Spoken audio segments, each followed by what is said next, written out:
but Yeah. the Palestinian cause, let's say, right, Mm-hmm. the Mm-hmm. Palestinian cause, going Mm-hmm. back to the very, very beginning, they did not want Jews here at all. It's that Mm-hmm. that thing that people say that they welcomed us during the Holocaust. That's But that's what false. that's what I often see online. Like they were welcomed. No, that's absolutely not true. That is absolutely not true. So okay, so let's fast forward. Okay, so the late 1800s, that's when Zionism began. The Mm-hmm. early 1900s is already when the problems started to begin, right? In the World War One, right? Okay. First it was under the Ottomans, right? This land was Yeah. owned by the Ottomans. And then the And British. the Mm-hmm. Jews that came here in that time period, they bought the properties, they paid money, they bought land from the Ottomans or from the Arabs that were living here, and they started to develop the lands and make Mm-hmm. communities over Okay. here.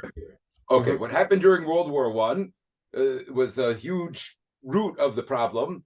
Was that at the same time that the British were trying to undermine the Ottoman Empire, right? They Mm-hmm. saw the Ottomans were, it was a huge fight with the Germans and the Ottomans, and in order to try to weaken the Ottoman Empire, so on the one hand they encouraged Arab nationalism for the first time, right? Mm-hmm. Lawrence of Mm-hmm. Arabia, you know who that Yeah, I was? know. I know. Yeah. I know. So they started Mm-hmm. sending British emissaries to throughout Arabia, not just to Palestine, but throughout all of Arabia, Mm-hmm. sending people to encourage the Arabs to get Yeah, nationalism. to rise up. Yeah. And when we Mm-hmm. win this war, you're going to get your own land, you're going to get your own country, you're going to get your own nationhood for the first time.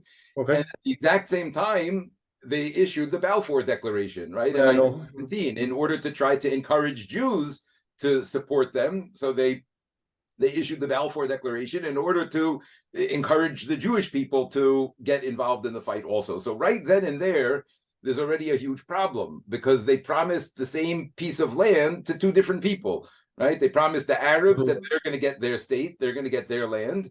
Mm-hmm. There was no such thing as Palestinians then. There's no such thing. There were Arabs. There were, in all the different areas. There was no people that was called Palestinian. There was no such thing.